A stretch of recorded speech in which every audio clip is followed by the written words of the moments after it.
Our experiences as game devs of color help us imagine games in ways like nobody else can. For example, when you hear the term land back, what comes to mind? What would a world look like in which Indigenous folks are able to reclaim the land that's rightfully theirs? And what might that look like in a game? Our next speakers crafted a world where Indigenous folks were suddenly able to reappropriate their land, blending in elements of noir and cyberpunk to create their game Hill Agency, Purity and Decay. Please welcome Meagan Byrne and Sadekaronhes Esquivel to the stage.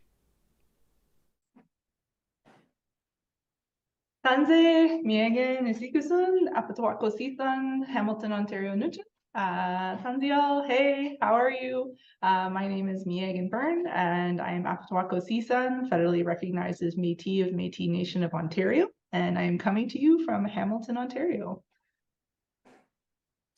Sego, Skanagogan, Sadekaronhes, Yomgats. Hello, my name is Sadekaronhes Esquivel. I'm a concept artist and art lead on Hill Agency. Here to talk to you today with Meagan Byrne, and hopefully have a good time. Yeah. So I didn't say, but I am the sort of founder and lead game/narrative designer at Achimostawinan Games and on Hill Agency, which is the project we're going to talk about today on our talk called Growing Indigenous Worlds in Games. So when Sade and I first started working together on this project, I had already kind of come in with like a very bare bones idea.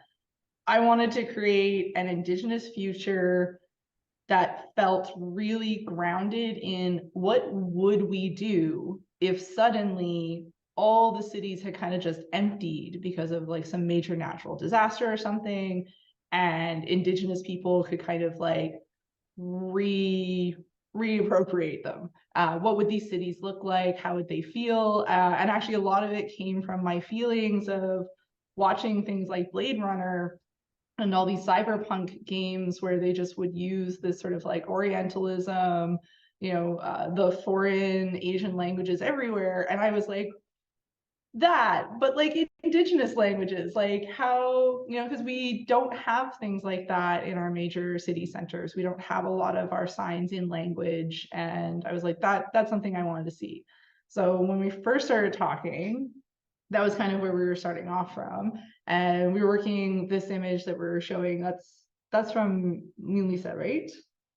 Yeah, that one was our first environment artist. It was kind of capturing the feel of the kind of old city, sort of in that like overgrown phase, which to an Indigenous person is not, I don't know, it's not considered like encroachment. It's more like a lot of us live with nature, and we're not actually trying to like exert our willpower over it. Um, I don't know. It's just a different state of mind. Some people are like, "Oh, it's oppressive," and there's plants everywhere. We're like, "No, that's awesome. Plants should be everywhere." Yeah, so I think that was the second big thing that we were thinking, and I think this is at odds with a lot of ways that a lot of cybernetic or futuristic places are depicted. They're depicted very clean, very sanitized, very chrome white iPods. There's like giant iPod buildings. And for us as Indigenous people, we are part of the land. The land is not something separate. It's not something that we hold away from ourselves. We very much want it not just like, in the back where we can kind of look at it. We want it in our lives. And one of the things that a lot of people don't know about, Turtle Island, the land we call North America, is 100% of the native plants here are either food for humans, food for other animals, materials for building, or medicine.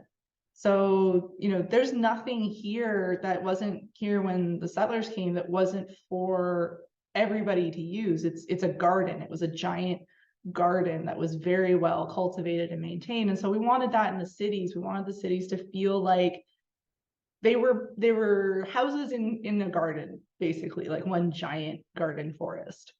And I think we kind of like got that. There was a lot of stuff I know we were limited with that we didn't get to.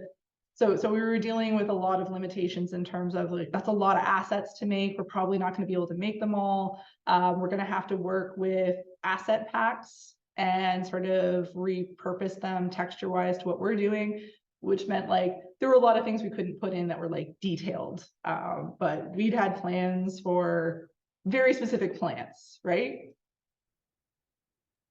Yeah, there was definitely going to be a much more sort of in-world, like things that made sense for, we're sort of like northeastern, Turtle Island, Great Lakes area. And, a lot of the plants that make sense in that area that had kind of come back, after our natural disaster or whatever had happened, because to quote, Jeff Goldblum, nature finds a way. So that, it's one of those things that we really did want to have this feeling that the people had come back to this area, rebuilt it up, but allowed the different plants that were beneficial to our people. Good Lord, no, it happens. No, don't die. I was fine. I was. Anyway, yeah, no, it's just like anytime we have the plants in there, like I said, there was specific ones we wanted to have access to, like the medicine plants and whatnot. And just because we're a small team with a very small budget, we just weren't able to get those things we needed, which was kind of a shame, but it still looks nice. Yeah, so like, I think it was you that was saying that like we shouldn't use post-processing. Let's just use black and white textures. Yeah, it made a lot more sense, kind of like, because post-processing takes a lot of resources on the computer end of things, as well as seeing it break and you lose the immersion of the world is always kind of weird. Having worked on a couple other games, you go through and you're like, hey, this could be really cool, and then it busts and everything looks terrible. Had we approached this from like the old timey black and white shows where things were like weirdly colored, people would be just like, if the post process breaks, and you're just like, why is everything like weirdly blue and green and magenta? And it's just like, oh, okay. It was just easier on our end to make it black and white and then add the colors through the lighting. Yeah, well, I mean, it also meant that we could do that fine tuning without having to mess around with colors, because it was like, if it's too dark, or I think one example we had when we were working with Adam, our technical artist, was the sky felt very not blue. And we were looking at blue, like blue skies, bright blue skies, and it looked right, but then as soon as we desaturated, it just like washed out. So we actually ended up going with this really dark gray for the sky. But when you look at it with the white clouds, you're like, oh, that's a blue sky. Like I love the trick that people's brains play on them with colors. So that, yeah, we had a lot of fun with that. And then kind of, I think, yeah, speaking of buildings and the color and stuff too, like one of the things, and I think we got a complaint about this, or we got a couple of complaints about this, was like, you could have done anything. Why do the cities look basically like regular Western cities? And I was like, way to tell me that you don't understand anything about Indigenous people. Like, why would we remake anything? What's the point of tearing down anything? Like, if these are perfectly good, beautiful houses, and like, so a lot of the neighborhoods were based on a lot of sort of, I guess, Southern Ontario, Northern United States architecture. So very like 1940s to 1960s. And like, I think the thing a lot of people don't understand about a lot of these apartments, especially the ones in New York that were built, they're not apartments, they're stacked houses. Each floor was meant to basically be a house, a one floor house. And these were like mansions. These were like stacked mansions. And so, you know, just because now they've been turned into like one-person units or closets for $5,000 a week, it doesn't mean that, like, you know, we would just tear those down. So, like, yeah, do you want to talk about like the fun, I put in quotes because there was a lot of like back and forth on creating essentially Hill's apartment, or the vertical longhouse, as we called it. So in our future, the brownstones that we, use are kind of as the basis of our game is, it would have survived. There are, perfectly good buildings that had hung around in this future that we have in Hill Agency. Modern materials degrade pretty quickly. We see things, kind of fall apart after like 30, 40, 50 years now. And so the idea being that we have these buildings that our people, our Indigenous people, would have reused. Um, you know, so the idea in these brownstones is like each one is a, like a little longhouse. Like my people, like we're Ganyakahaga, we're Mohawk. So our people lived in longhouses. And so each of these brownstone buildings would have been like a longhouse, and there would be like a house mother in each one. So each floor was kind of its own, as Meagan was saying, each house is kind of its own floor. So you could have a family living in that floor, and then the entire thing could like all your extended family.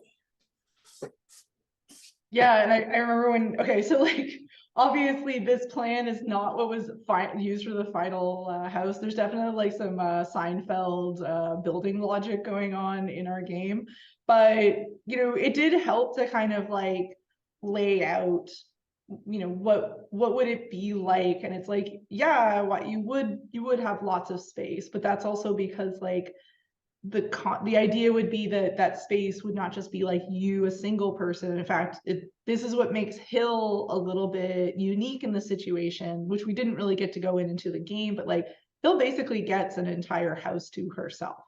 And that's because she's recovering from trauma and the family is, trying to take care of her. And, when you're dealing with trauma, you need space. But that's also why there's that threat, like first thing in the game, where like Auntie's like, if you don't take care of this thing, I am tired of putting up with your shit. You will absolutely have to stay with your other aunties and your cousins, and they will come and stay here. And I have soundproofing, and you don't. And that's basically because they're two houses right across from each other. But we also wanted to maintain the building, I think. So that was another thing we were talking about. Like, did we want to open it up? Like we discussed that, like not having that hallway. And I think one of the things that we kept coming back to is like, yes, this is an Indigenous future, but also in some ways we're trying to maintain certain hallmarks of the noir genre. And that apartment hallway is it's like a staple. You have to have that lonely hallway that just goes on forever. And so yeah, we really, and the staircase and that kind of stuff. And like I am really proud of that staircase, but I'm also really proud of our interior design that we went into. Oh, sorry, do you want to add something? Oh no, you were talking about the staircase, and I really wanted to point out, like, there is intentional choice in the staircase. I mean, the wire work, the ironwork of the staircase, when you're in, you leave the office and you're into the hallway, that staircase has intentional design choices right there. And Meagan actually designed that. So she was very excited, very happy to see it in the game, because those are medicines. Yeah, they're Métis florals, but most of the Métis florals come from Cree florals, which are actually used by like many different Indigenous groups. Prior to trade with the continent, the beads would have been made out of shell. They would have been made out of dyed porcupine quill. They could have been dyed cedar, depending on like where you're coming from. So there was lots of like other things that were used, and also like painting. Like a lot of people don't know that a lot of our clothes were painted. There's different dyes that could be used to paint like buckskin and different kinds of skin. Or even I've seen, now this isn't super common, but I have seen examples of fur that was shaved to create patterns. So like a lot of these patterns are very old. But yeah, they're almost exclusively of sort of like medicine plants. And that was something that, you know, we wanted to really show, especially in like, I think Auntie's apartment was the one that we had the most fun with. There were so many other things we wanted to do. The one of the things that you see on the sort of like pillows, and I think there's a couple posters in the game, the sort of that square piece. So what I had actually done is I'd also designed like 12 or tool, I can't remember how they pronounce it, but that sort of like French floral ink block carved patterns that they use for like wallpaper and fabric. So I designed those using Métis florals, but I'd also designed a series of essentially what would have been tin plate covers, because that's something that was fairly common. It's easy to make. They look beautiful, but unfortunately we couldn't afford to make them. So they ended up just kind of like being used mostly as like fabric patterns. But yeah, the idea was that essentially the ceilings, and actually another reason we didn't do it is because for most of the time you can't even see the ceilings. I think the hallway was one of the exceptions. Yeah, this was another one where it's like we wanted to do patterns on the carpet, but we were kind of like running out of time. But yeah, that staircase, that was a big like absolutely have to have. And it's not just here. We use it in a lot of places. That ironwork is pretty much found all over the ground area. And it was one of the things where we were like, these are the kind of pieces that would be needed to be replaced, because these are the kind of things that wouldn't have been taken care of, because we see them right now. Like, so the ironwork that it's sort of referencing is actually an Italian style of ironwork that's very popular, was very popular in the 50s and 60s in, I think, most of northern Turtle Island. That it was very prominent, especially in the Great Lakes areas. And it was this very simple, very beautiful wrought iron technique. And even now, like they still exist, but they're not taken care of.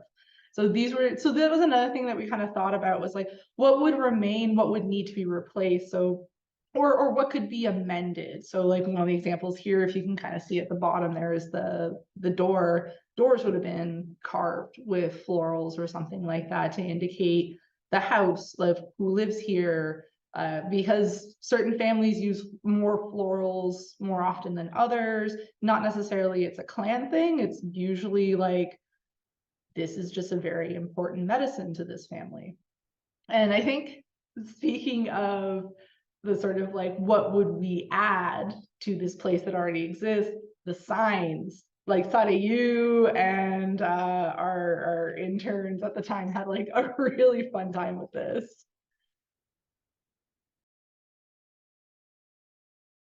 Yeah, we definitely wanted to incorporate more of the language into the games through the signage, because you see movies like Blade Runner and whatnot, and they a lot of those. If you actually look at the set design of like say the movie Blade Runner, a lot of the sets are just the regular like Los Angeles, and they jazz it up by throwing a bunch of signs in like Chinese and a few just sort of like gibberish signs, and then they spray everything with water to make it wet and shiny. So just to kind of capture the aesthetic, even though we don't have the dark and the wet and the shiny, we have some very beautiful language that sort of uses the same ideas and like visual language that they were using in those things. So that's what we did is in our future, where the ground city is much more indigenous based and language reclamation is happening and has come back. It's one of those things where we took the language, we're like, okay, in the future, just like we are now, there would be loss of language. And so you'd have to make up new slang as well. So there's even a lot of things that we've gone back and like thought of slang and then turn that into science. So there are things where, like, if you're a person who's learning language, they might look at some of our signs and be like, that doesn't seem right, or that seems like that's spelled weird. You're like, we did that on purpose. It's like, because Yeah. they're gonna have to go through the same thing we're going through now. It's but yeah, it was a lot of fun to kind of go through and just explore these different signs, kind of keeping like sort of that noir feel, because we wanted to have that visual language of noir films in this, and also the idea that the ground world is much more built on like reusability and things that last. And that's kind of, you go back and look at the old stuff that was built, 30s, 40s, 50s. A lot of stuff's still around, And if we just repaint it and kind of jazz it up again, it's easily reusable. Yeah, and gorgeous too. Like I don't know where this idea comes from that like Indigenous people don't like pieces from other cultures. Like there's lots of stuff we find beautiful. Like Sada, you have a great story about like, how like your grandparents basically dress like how everybody is in the Yeah, game because that was considered swag. And like, yeah. yeah. It's like I said, we went through and I was looking at old family photos, on both sides of my family. And, it's very common in Native culture to have grandparents and great grandparents who, lived through that time, because otherwise we wouldn't be here. And the family photos are, usually at some sort of reunion or function, they're all just dressed to the nines. Like there's this picture of my grandfather, my mom's side, when he was in the Canadian Army, and he's just suited up, like beautiful, double-breasted. He's got the little hat on, and he looks immaculate. He's got the long, straight leg pants, the slacks, and like him and my grandma together, and she's just all dolled up with like the big lapels and like the tiny little waist, and like just the skirt that kind of comes down with the little black shoes. The hair's all done up with just a beautiful coif, and Native people, we went through this, and that time period, we were alive then. It wasn't necessarily a great time for us, but we have that history. And for us, it's a way to grab sort of our own past and then bring it into this future, while being like, okay, in the future where everything is like, we're kind of focusing on reusability, handmade clothes like the 40s, 50s, earlier, are way easier to make than some of the stuff we have now. So like those patterns would still be around, and you just look slick. Yeah, and like that's the thing. It's why we were kind of looking at like, it's not that Indigenous people don't want these kind of modern things. It was just like we weren't ever allowed to have it on our terms. We weren't allowed to, it's sort of like the difference between like being offered a hot chocolate and being told you have to drink hot chocolate. Like I may enjoy that hot chocolate, but like I really don't like that you told me I basically have to drink it while you watch me. Like that's like, how much are you getting on OnlyFans for this? Like, so it's just like that's the big difference. And also like one of the things I think I bring up a lot is that there very much is this curated idea of what is Indigenous, and anything that doesn't fit in that curated box is like not Indigenous. And there's also this weird disconnect that somehow like, because you are Indigenous, the only things you could possibly enjoy are this box, which is ridiculous. Like if you've been to any res, you know how much the kids are into hip hop culture and rap, because actually, and one of the things I point out, it's one of the few musical genres that are available to them where there is a loud dissent against essentially whitey, but that's the only thing that they really had access to. So if they only have these kinds of types of rebellion music, obviously they're going to connect with it. Obviously there's a lot in common between Indigenous people and Black people and Puerto Rican people and Cuban people, and anybody who is kind of considered basically the slaves of the Western capital system. Like we have a lot in common. And so of course, like those are things that we connect with. And this idea that, Indigenous people are only allowed to listen to or only make Indigenous things. I think this is a long-standing argument within the Indigenous arts community that we definitely get put in boxes. And that was one of the things when we're growing this out, it's like when something is not made by an Indigenous person, because it's almost like there's an excess of Indigenous signifiers. Like you can feel the vibe of like try hard. Actually, a really good example is that game Infamous Second Son, which I love for various purposes. Like, they did a good job designing their main character. He looks like a punk native kid, which is kind of what he's supposed to be. Unfortunately, because they were designed by a non-Indigenous crew, they based their tribal like headquarters on an actual Indigenous like longhouse here in Seattle, and it's like the Duwamish Longhouse. The Duwamish Longhouse, when you see it in real life, is a cedar slat building. It looks kind of modern, but it's got cedar wood on the exterior. It's just very sort of like almost kind of nondescript looking. In the game, it looks like a sideshow attraction done by some Las Vegas dude who wants you to come check out his Indian casino. Yeah. And it's just like that. It's bad. You know? That's racist. Like, that's the other thing too. It's like a lot of these people think like, oh, we're representing you. I'm like, no, man, you're making like Wild West shows. That's a problem. And like, yeah, and then also, you have a market that expects that. And then I think we've had this conversation too, and definitely it's come up with funders that it's like there is a push on Indigenous creatives to go that direction. Yeah. So then these people can say like, well, yeah, like Indigenous people made it. I'm like, yeah, but like if you're telling me you're not going to give me money unless I make you a Wild West show, that's like, how is that consent? And I think it's the same thing with like the clothes. It's the same thing like anything. Like if we wanted to do that, if we wanted to do, I don't know, like cyber powwow, which, you know what, there is space for that. It's not like we don't want to do those crazy cool things. Like there's those dancers that made like the LED light up, like fancy shawl dress or something like that. Or was it just the moccasins for dancing? I haven't those ones, but like we've seen like America Got Talent and some of those different talent shows where they have people get up and they'll turn the lights off and all their LED clothes while they dance around. That would be really cool. Like I saw that and I was like, man, that would be cool in like a powwow setting. And if someone does that idea, I would like some credit because I feel like I came up with that first, even though I'm technically just doing it for somebody else. But right, it's like so. But since I don't make regalia, if someone else want to make LED regalia, that would be amazing. Just invite me because I would like some credit too.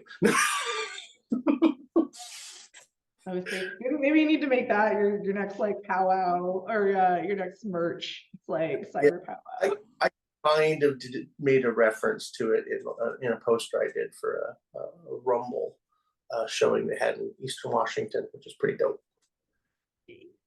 Yeah, but like we do want to do those things, but I think there's a huge difference between like where we want to do those things. Usually where we want to do those things is for our own stuff that's usually not very public. Like even though powwows are technically public, it's not like people are recording it and then selling copies. It's not like movies. It's not like it's not like video games. You're not really you're there to do a bunch of other stuff.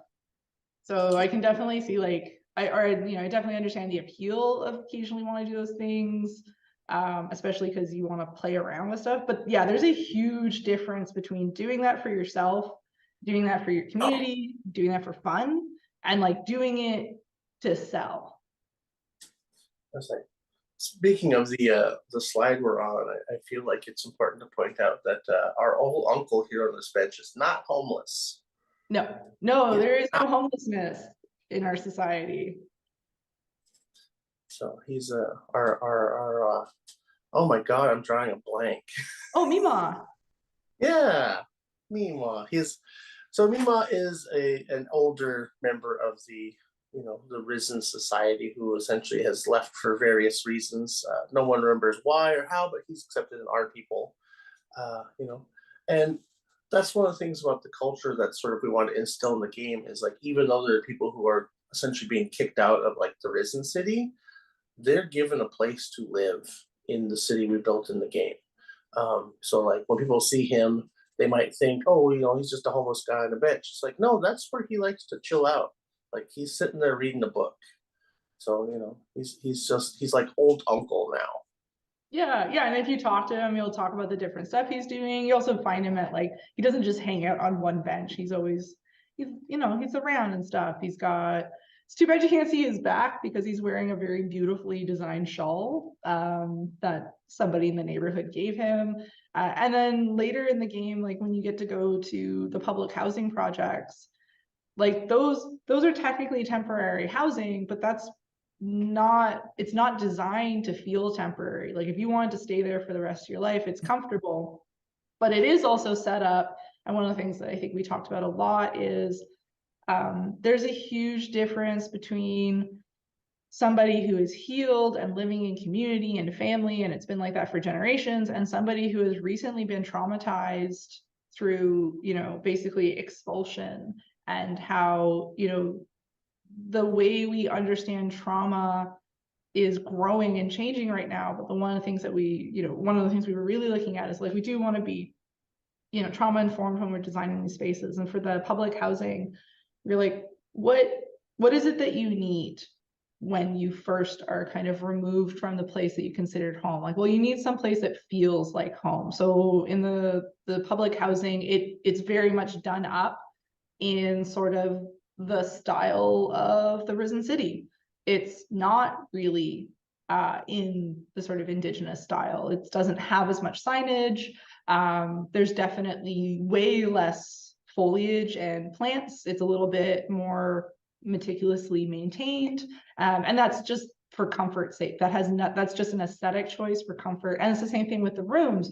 The rooms are quite small. They're mostly just designed for sleeping, but they're like that because people sometimes have difficulty being with others when they've been traumatized. And so that was a lot of the stuff we were working in. There's also other stuff in there that's like kind of points to the fact that it's not as perfect. Like the fact that the morgue for the Risen and the Fallen is in that neighborhood, like that's not accidental. That was on purpose. And that was because, these spaces aren't perfect. The politics in this space aren't perfect. We never wanted it to feel like, I don't think we wanted it to feel utopic. We wanted to pretend like there aren't going to be problematic people on the ground. Yeah, it's definitely one of those things where like I wouldn't even call it like a symbiotic relationship. It's more sort of like both are existing together and it's a little more standoffish. But they work when they have to. Exactly. Yeah. And then I think that's pretty much everything we have time for, though. I know we could talk for 2 hours. We have talked for 2 hours on this. We've talked for 3 hours. Talked for 3 hours once, yes. But yeah, this is sort of just a quick glimpse into the kind of things that we were thinking about when we were developing this space. And there's so much more that we could talk about if we had the time for. One day I'd like to make that coffee book. Yeah. I say, yeah, if y'all could see the compendium of lore that's not in the game, it would boggle the mind. 5 years, of course, it's huge. Yeah. So someone send us some funding and we'll make more eventually. Yeah. Maybe an animated series. A very large money hat, please. Anyways, get some in.